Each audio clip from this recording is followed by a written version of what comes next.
భారత్ పాకిస్తాన్ సరిహద్దులో ఐటెన్షన్ వాతావరణం నెలకొంది. పాకిస్తాన్ మరోసారి కాల్పుల విరమణ ఒప్పందాన్ని ఉల్లంఘించింది. నియంత్రణ రేఖ వెంబడి వరుసగా 7వ రోజు కాల్పులు జరిపింది. దీంతో భారత్ పాకిస్తాన్ సరిహద్దులో ఉద్రిక్తతలు చోటు చేసుకున్నాయి. నియంత్రణ రేఖ వెంబడి మరోసారి పాక్ రేంజర్లు కాల్పులు జరిపారు. కుప్వారా, యూరి, అఖ్నూర్లో కాల్పుల మోత మోగుతోంది. భారత సైనిక స్థావరాలే లక్ష్యంగా పాక్ కాల్పులు జరుపుతోంది. పాక్ సైన్యం కాల్పులను భారత సైన్యం తిప్పికొట్టింది.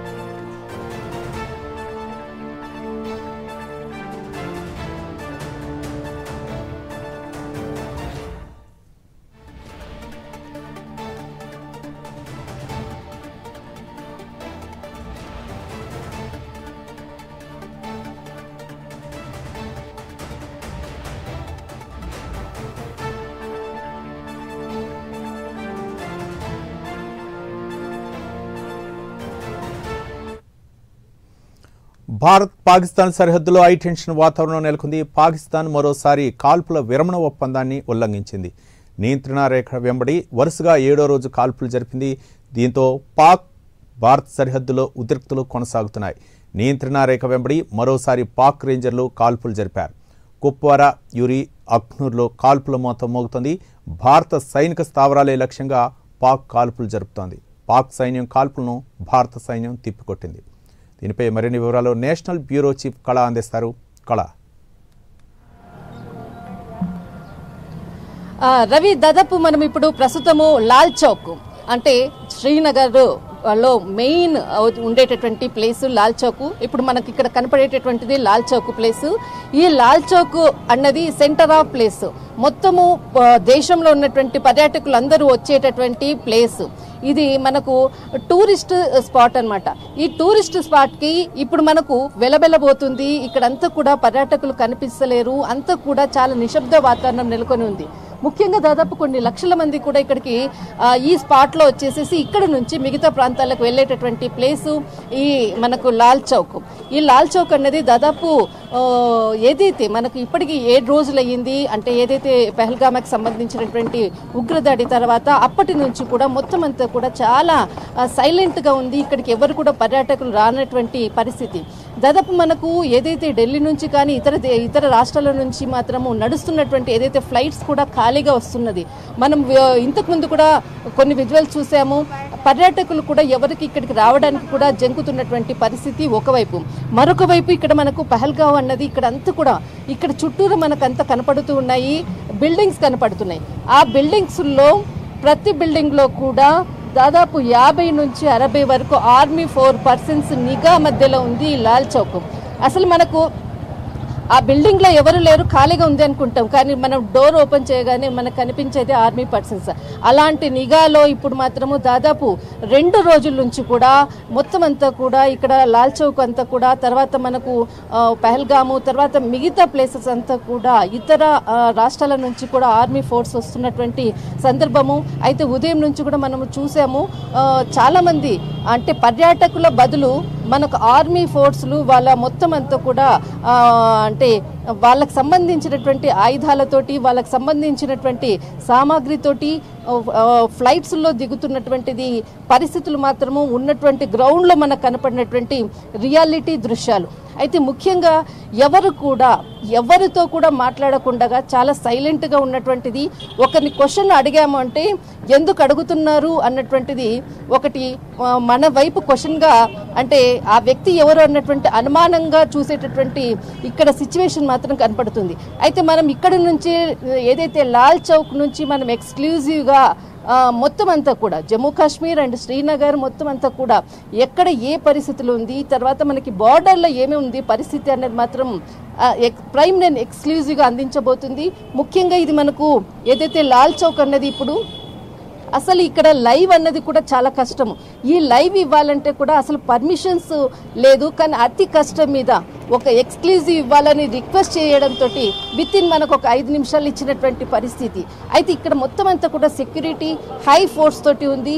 అసలు ఎక్కడ కూడా మీడియా ఎట్టి పరిస్థితుల్లో ఏది కూడా చూయించరాదు అన్నటువంటిది ఆర్మీ ఫోర్స్ యొక్క అబ్జెక్షన్స్ తోటి ఇక్కడ మనము ఇక్కడ ఏదైతే లైవ్స్ ఇవ్వాలన్నా కూడా ఆర్మీ ఫోర్స్ మనం ఏం చెప్తాము, ఫస్ట్ వాళ్ళు మనకి కొన్ని క్వశ్చన్స్ అడుగుతారు, మీరు ఏం చెప్తున్నారు, వాళ్ళు క్వశ్చన్స్ అడిగితేనే వాళ్ళు సరైనటువంటి ఆన్సర్ చెప్తేనే వాళ్ళకు మనం ఇక్కడ ఈ లాల్ చౌక్లో అడుగు పెట్టేటటువంటి పరిస్థితి ప్రజెంట్ ఉంది. రవి రైట్ కళ, అంటే ఓ పక్క పాక్ ఏ కవ్వింపు చర్యలకు పాల్పడుతుంది, కాల్పుల విరమణ ఒప్పందాన్ని కూడా ఉల్లంఘించినట్లు తెలుస్తుంది. సరిహద్దుల్లో దాదాపు భారత సైనిక స్థావరాలే లక్ష్యంగా చేసుకొని కాల్పులు జరుపుతుంది. ఏంటి అంటే భారత దళాలు ఏ విధంగా తిప్పికొడుతున్నాయి అనుకోవచ్చు? రవి ఖచ్చితంగా, ఎందుకనంటే మనకు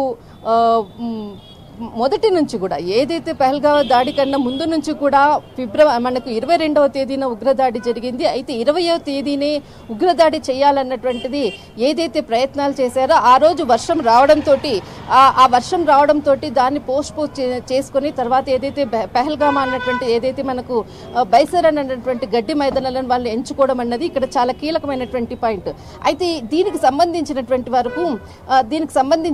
వరకు ఏదైతే ఆర్మీకి పర్సన్స్కి సంబంధించినటువంటిది మొత్తం అంతా సెక్యూరిటీని పెట్టడము, తర్వాత ఏదైతే టూరిస్ట్ స్పాట్లు మనకు దాదాపు 84 ఉన్నాయి, ఆ టూరిస్ట్ స్పాట్లో దాదాపు ఇప్పటి వరకు కూడా 42 మాత్రమే పర్మిషన్స్ ఇవ్వడం జరిగింది. దానికి కూడా సెక్యూరిటీ అసలు ఎక్కడ కూడా ఒక వ్యక్తి లోపలికి వెళ్లకుండా ముందుగానే వాళ్ళని కట్టడం చేసేటండి.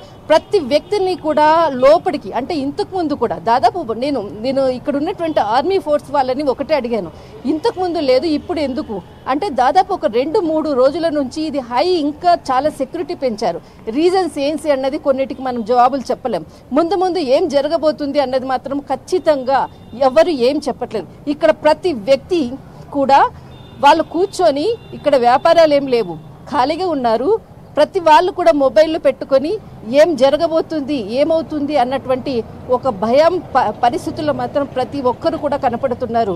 రవి కళ, అంటే భారత ప్రభుత్వం అయితే మాత్రం ఒక పక్క సైనికానికి పూర్తిగా స్వేచ్ఛనిచ్చింది, మరో పక్క ఎలాంటి అంటే మీడియా పరంగా ఎలాంటి అంశాలని తెరపైకి తీసుకురాకుండా ఒక సైన్యానికి అనమాట త్రివిధ దళాలకైతే మాత్రం పూర్తి స్వేచ్ఛ స్వాతంత్రం ఇచ్చామని చెప్పేసి కేంద్ర రక్షణ శాఖ మంత్రి అవ్వచ్చు, అలాగే హోంశాఖ మంత్రి అవ్వచ్చు, ప్రధాని నరేంద్ర మోదీ కూడా వ్యాఖ్యానించారు. ఈ నేపథ్యంలోనే భారత సైన్యం సైలెంట్గా చేయాల్సినది ఏదైతే ఉందో పాక్పై ప్రతీకారం ఏ విధంగా తీర్చుకోవాలనే దానిపై అయితే మాత్రం సన్నద్ధంగా అవుతుందనుకోవచ్చా?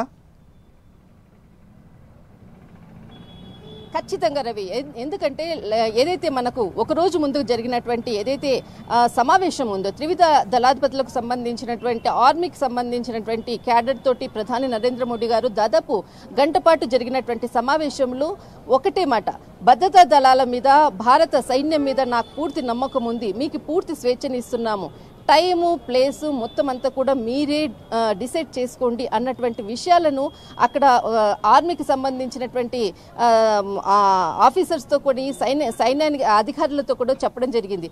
అయితే ఇక్కడ ఏది కూడా అంటే అక్కడ చర్చల్లో చేసినటువంటి అంశాలను ఇక్కడ బయటికి చెప్పకుండా ప్రతిదీ కూడా చాలా అంటే ఎలా అంటే ముందు ఏం జరగబోతుంది అన్నది కూడా సైన్యము అధికారులు కానీ ఎక్కడా కానీ మీడియా ముఖంగా ఎక్కడ కూడా లేదు. కానీ ముందు ఏం జరగబోతున్నది మాత్రము చాలా సైలెంట్గా స్టెప్ బై స్టెప్ ముందుకు వెళ్తూ ఉన్నటువంటి పరిస్థితి. ఒకసారి సిసిఎస్ సమావేశం అయిన తర్వాత సిసిఏపి సమావేశమైంది. సిసిఏపి సమావేశము మనకు ఏదైతే పుల్వామా దాడికి సంబంధించింది 2019లో ఫిబ్రవరిలో జరిగింది మనకు సమావేశము. అయితే మనకు ఫిబ్రవరి 26వ తేదీన మనకు 2019లో పుల్వామా దాడి జరిగింది. ఆ సమయంలో సిసిఏపికి సమావేశం జరిగింది. మరి అప్పుడు జరిగినటువంటి సిసిఏపి సమావేశం మరి ఈసారి జరిగింది. అంటే ఇది రెండవసారి. అంటే ఒక హై ప్రొఫైల్ అంటే హై సెక్యూరిటీ ఉన్నటువంటి ఒక సమావేశం అనుకోవచ్చు CCAP. ఈ CCAP సమావేశం జరిగింది అంటేనే ముఖ్యంగా భారత ప్రభుత్వము ఏ విధమైనటువంటి నిర్ణయాలను తీసుకున్నది అన్నది మాత్రము ఒక అధికారికంగా చెప్పకపోయినా లోపల మాత్రం జరిగేది ఏంటి అన్నది మాత్రము అందరికీ తెలిసినటువంటి అంశమే. కానీ ఎవరు కూడా దాన్ని బహిర్గతంగా చెప్పటం లేదు. మరొకటి, ఏదైతే కేంద్ర కేబినెట్ సమావేశం అయిన తర్వాత ప్రెస్ రిలీజ్ చేసినటువంటి సందర్భంలో అక్కడ మా కేంద్ర మంత్రి అశ్విని వైష్ణవ్ గారిని ఎప్పుడు కూడా ఒక 5 నిమిషాలు ఉండేటటువంటి వ్యక్తి ఈసారి ఆ విషయాన్ని వెల్లడించేటప్పుడు మిగతా ఏదైతే జర్నలిస్టులు ప్రశ్నించే సమయంలో ప్లీజ్ అటువంటి క్వశ్చన్స్ ఏం అడగండి అని అక్కడికే కట్టడి చేశారు. వితిన్ తర్వాత మనకు అతనితో మాట్లాడాలని ప్రయత్నించినా కూడా, కేంద్ర మంత్రితో మాట్లాడాలని ప్రయత్నించినా కూడా ఆయన వెంటనే ఆ ప్రెస్ నోటు అయిపోయిన తర్వాత వితిన్ సెకండ్స్లో అక్కడ నుంచి వెళ్ళిపోవడం జరిగింది. ఎక్కడా కూడా సమావేశంలో జరిగిన తర్వాత CCAPలో ఏం జరిగింది అన్నటువంటి విషయాన్ని కూడా ఎక్కడా బయటికి రాకుండా ముందస్తుగా భారత సైన్యం మాత్రం ముందుకు అడుగులు వేస్తుంది. కానీ ఒక్కటి మాత్రము నేను చెప్తాను రవి, ఈ రోజు నేను మార్నింగ్ నుంచి చూసినటువంటి సిచ్యువేషన్ మాత్రము పర్యాటకుల బదులు మనకు ఆర్మీ ఫోర్స్ ఇక్కడ అడుగు పెడుతుంది. అందరూ కూడా ఇక్కడ ఉండేటటువంటి కాశ్మీర్లో ఉండేటటువంటి ప్రజలందరూ కూడా ఆర్మీకి సంబంధించిన పర్సన్స్ వస్తున్నారు, ఏమవుతుంది అన్నటువంటి విషయాన్ని మాత్రము ఒకరికొకరు చూసుకుంటున్నారు. కానీ ఎవరు ఒకరికొకరు ప్రశ్నించుకునేటటువంటి ధైర్యం కూడా ఇక్కడ చేయటం లేదు. ముఖ్యంగా ఇక్కడ ఏదైతే మనకు లాల్ చౌక్ ఉందో ఇది చాలా ఒక హిస్టారికల్ ప్లేస్. హిస్టారికల్ కాదు, చరిత్రలో ఏదైనా కానీ లాల్ చౌక్లో ఒక జెండా ఎగరేయాలి అన్నటువంటిది అన్ని సామాజిక వర్గాల వాళ్ళు కూడా ఎప్పుడు కూడా ఆలోచిస్తూ ఉంటారు. అలాంటి ప్లేస్ కొద్దిసేపటి క్రితమే ఇక్కడ లాల్ చౌక్లో హిందూ సమాజానికి సంబంధించినటువంటి కొంతమంది స్వామీజీలు కూడా వచ్చి ఇక్కడ చూసేసి వెళ్ళారు. అయితే ఎక్కడ కూడా ఏది ఇష్యూ కూడా రాకూడదు, అందరికీ కూడా మరి ప్రాబ్లమ్స్ రాకూడదు అన్నటువంటిది మొత్తం ఇక్కడ షాప్స్ వాళ్ళని అందరినీ కూడా చాలా కట్టడి చేస్తున్నారు. పాపం ఇక్కడ వాళ్ళు వ్యాపారాలు చేసుకోలేక అటు పర్యాటకులు రాక మా జీవితాలు ఏమైపోతుంది అన్నటువంటిదే ప్రతి ఒక్కరిని. ఒక నార్మల్ వ్యక్తి ఒక టాక్సీ డ్రైవర్ని అడిగినా కూడా ఏంటి ఎలా ఉంది అని అంటే, మేము ఒక రోజు సంపాదిస్తే 800 రూపాయలు వస్తుంది. అంటే ఒక ట్యాక్సీ డ్రైవర్ 800 సంపాదిస్తే ఆ ట్యాక్సీ డ్రైవర్ పని చేసే అతనికి 200 వస్తే మిగతా మాలిక్ ఎవరైతే యజమాని ఉంటారో వాళ్ళకు ఒక 400 మిగతా. అంటే అసలు చాలా దౌర్భాగ్యమైనటువంటి జీవితం మాది. అసలు ఇక్కడ మేము ఉండలేని పరిస్థితి, కాశ్మీర్ని వదిలిపెట్టి వెళ్ళాలా ఏంటో మాకు తెలియట్లేదు అన్నటువంటి ప్రతి వాళ్ళు కూడా ఇక్కడ చెప్పేటటువంటి పరిస్థితి రవి. రైట్, థ్యాంక్ యూ కళ. మొత్తానికి జమ్మూ కాశ్మీర్లో ఉన్నటువంటి తాజా పరిస్థితిని మా నేషనల్ బ్యూరో చీఫ్ కళ అందిస్తున్న తాజా సమాచారం ప్రకారం అక్కడైతే ఉద్రిక్త పరిస్థితిలో నెలకొన్నట్టు తెలుస్తుంది. అలాగే ఎలాంటి అవాంఛనీయ సంఘటనలు జరగకుండా భారత సైన్యం అయితే మాత్రం అక్కడ త్రివిధ దళాల అధికారులు అవ్వచ్చు, లేకపోతే సైన్యం అవ్వచ్చు, అక్కడ అప్రమత్తం ఉన్నట్టు తెలుస్తుంది. మరోపక్క పర్యాటకుల సందర్శన అయితే మాత్రం తగ్గిపోయింది. గత నెల 22న జరిగినటువంటి పరిణామాలు ఏవైతే ఉన్నాయో, కానీ భారత్ అయితే మాత్రం ఏదో ఒక విధంగా పాక్పై అయితే మాత్రం ప్రతీకారం తీసుకునే పని ఉంది. కానీ ఇవన్నీ కూడా రక్షణ గోప్యాలు కాబట్టి వీటన్నిటిని కూడా మీడియాకు వెల్లడించకూడదని చెప్పేసి మా నేషనల్ బ్యూరో కళ అందిస్తున్న తాజా సమాచారం ప్రకారం తెలుస్తుంది. మరోపక్క పాక్ కూడా ఏవైతే కాల్పుల విరమణ ఒప్పందాన్ని ఉల్లంఘించి భారత రక్షణ శాఖకు సంబంధించినటువంటి భారత సైనిక స్థావరాలే లక్ష్యంగా పాక్ అయితే కవింపు చర్యలకు పాల్పడుతున్నట్లు తెలుస్తుంది. దీనైతే మాత్రం భారత భద్రతా దళాలు ఎదురు కాల్పులు జరుపుతున్నాయి. మరోపక్క వాళ్ళు చేస్తున్నటువంటి చర్యలను అయితే మాత్రం తిప్పికొడుతున్నటువంటి అంశాలు. ఎప్పుడు ఎలాంటి వాతావరణం ఉంటుందో అని చెప్పేసి కూడా టెన్షన్గా ఎదురు చూస్తున్నటువంటి సందర్భం చూస్తున్నాం. మొత్తానికైతే మాత్రం పాక్ నియంత్రణ రేఖ వెంబడైతే మాత్రం కాల్పుల ఒప్పందాన్ని ఉల్లంఘించింది. దీనిపై అయితే మాత్రం భారత దళాలు ఆచితూచి అడుగులేస్తున్నట్లు మనకు తెలుస్తోంది.